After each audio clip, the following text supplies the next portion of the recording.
आमंत्रित करते हैं, स्वागत करते हैं माननीय प्रधानमंत्री श्री नरेंद्र मोदी जी को अपने बहुमूल्य मार्गदर्शन के लिए। भारत माता की, भारत माता की। मंच पर विराजमान मेडिकल जगत के साथियों, अन्य महानुभाव और विशाल संख्या में पधारे हुए मेरे प्यारे भाइयों और बहनों, केम छो बधा? सुखमा, संतोषमा, आनंदमा, प्रगतिमा, विकासमा। वाह, मैं जब भी यहां आता हूं मन आनंद से भर जाता है। दमन, दीव, दादरा और नगर हवेली की विकास यात्रा को देखना भी मेरे लिए बहुत ही सुखद होता है। और अभी जो वीडियो देखी, कोई कल्पना नहीं कर सकता है कि इतने से छोटे क्षेत्र में चहुं दिशा में आधुनिक और तेज गति से विकास कैसा होता है, वो वीडियो में हमने बुरी भांति देखा है। साथियों, इस क्षेत्र की एक बड़ी विशेषता, अब हमारा सिलवासा पहले वाला नहीं है। ये हमारा सिलवासा अब कॉस्मोपॉलिटन हो गया है। हिंदुस्तान का कोई कोना ऐसा नहीं होगा जिसके लोग सिलवासा में न रहते हो।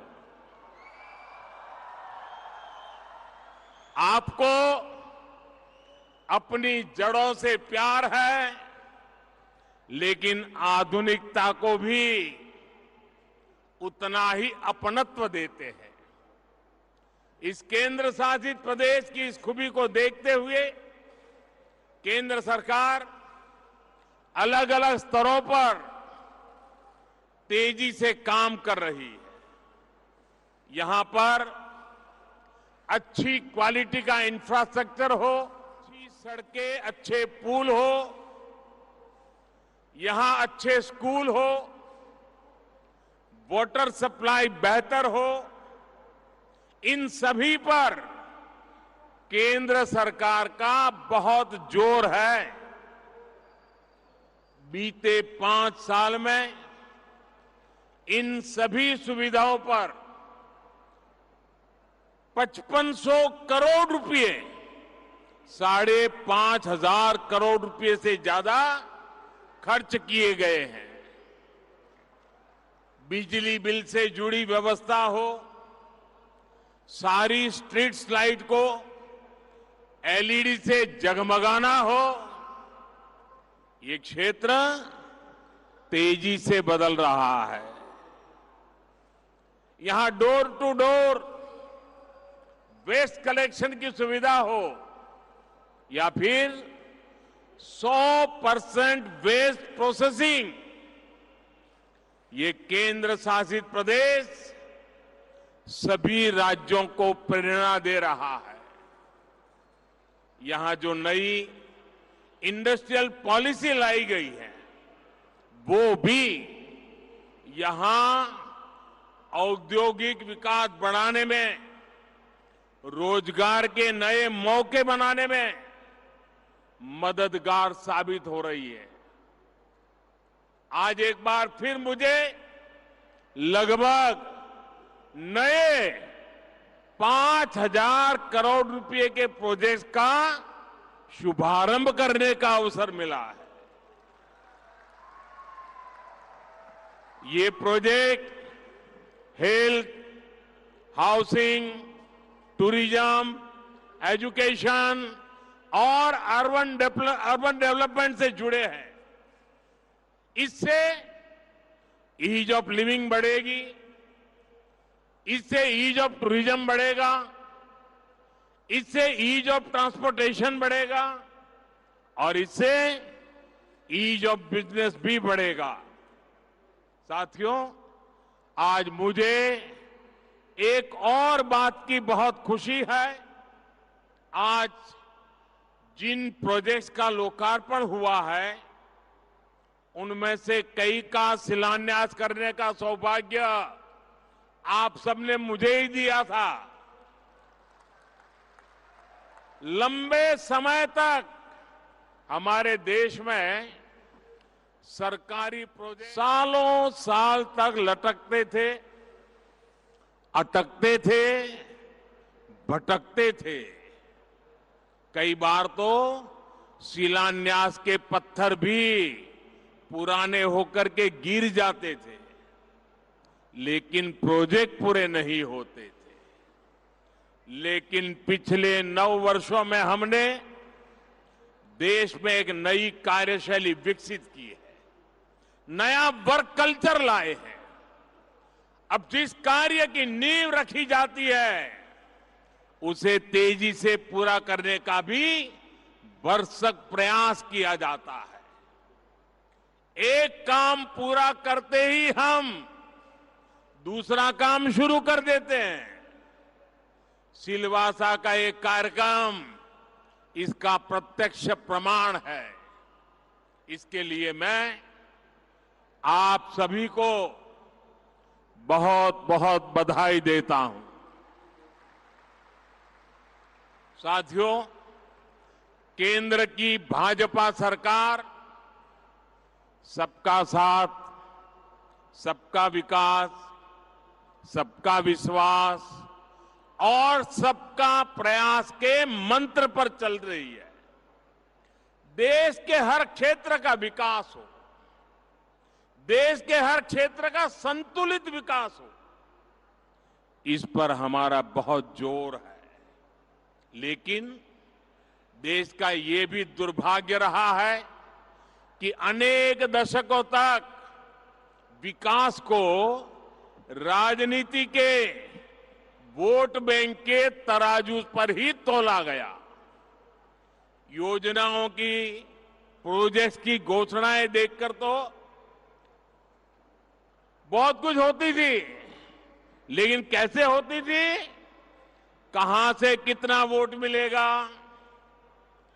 किस वर्ग को खुश करने से वोट मिलेगा, जिनकी पहुंच नहीं थी, जिनकी आवाज कमजोर थी, वो अभाव में रहे, विकास यात्रा में पीछे छूटते गए। यही कारण है कि हमारे आदिवासी क्षेत्र, हमारे सीमावर्ती क्षेत्र विकास से वंचित रह गए। हमारे मछुआरों को उनके दमन, दीव, दादरा और नगर हवेली को भी इसी रवैये की बहुत कीमत चुकानी पड़ी है। मैं तो गुजरात में था, मैं लगातार देखता रहता था कि क्या करके रखा है इन लोगों ने। आज जिस मेडिकल कॉलेज को अपना कैंपस मिला है, वो इस अन्याय का बहुत बड़ा साक्षी रहा है। आप सोचिए साथियों, आजादी के दशकों दशक बीत गए, लेकिन दमन, दीव, दादरा और नगर हवेली में एक मेडिकल कॉलेज नहीं बना था। यहां के इने गिने कुछ युवाओं को किसी तरह डॉक्टर की पढ़ाई का अवसर मिल पाता था, वो भी दूसरी जगह पे। इसमें भी आदिवासी परिवारों के बेटे बेटियों की भागीदारी तो बिल्कुल ना के बराबर थी। जिन्होंने दशकों दशक तक देश पर शासन किया, उनको यहां के युवाओं के साथ हो रहे इस भयंकर अन्याय की चिंता कभी भी नहीं हुई। वो समझते थे इस छोटे से केंद्र शासित प्रदेश का विकास करके उन्हें कुछ हासिल नहीं होगा, वो आपके इस आशीर्वाद का मूल्य कभी समझ ही नहीं पाए। 2014 में जब आपने हमें सेवा का अवसर दिया तो हमने आपकी सेवा की भावना से काम करना शुरू किया, समर्पण भाव से काम करना शुरू किया। इसी का परिणाम है कि दमन, दीव, दादरा और नगर हवेली को अपना पहला नेशनल एकेडमिक मेडिकल ऑर्गेनाइजेशन नमो मेडिकल कॉलेज मिला। अब यहां से हर वर्ष करीब करीब 150 स्थानीय युवाओं को डॉक्टरी की पढ़ाई करने का अवसर मिल रहा है। कुछ ही वर्षों में, बहुत निकट भविष्य में भी हमारे आदिवासी परिवार के युवाओं की संख्या निरंतर बढ़ रही है। मैं यहां आने से पहले एक समाचार रिपोर्ट में एक बिटिया की बात भी पढ़ रहा था। आदिवासी परिवार से ही आने वाली ये बिटिया अभी यहां मेडिकल में पहले साल की पढ़ाई कर रही है।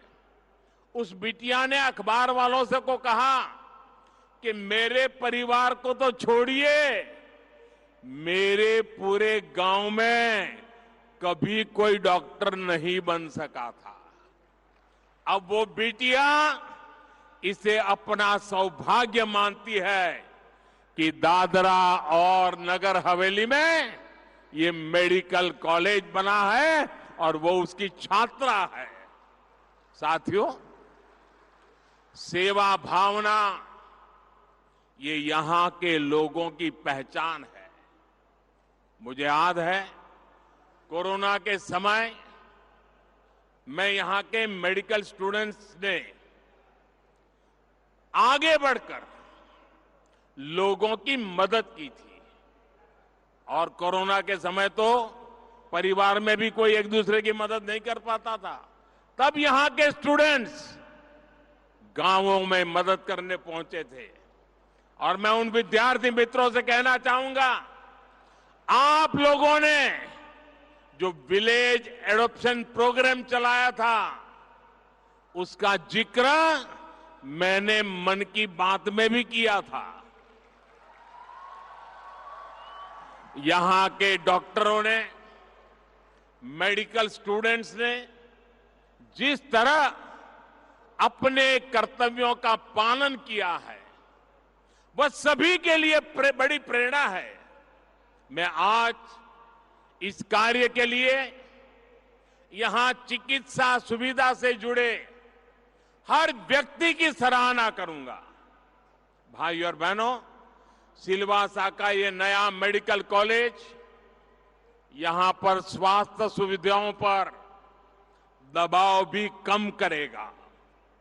आप भी जानते हैं कि यहां पास में जो सिविल अस्पताल है उस पर कितना प्रेशर था। अब तो यहां दमन में एक और 300 बेड का नया, सरकार ने आयुर्वेदिक अस्पताल के निर्माण के लिए भी अपनी मंजूरी दे दी है। यानी आने वाले समय में सिलवासा और ये पूरा क्षेत्र स्वास्थ्य सुविधाओं को लेकर बहुत मजबूत होने वाला है।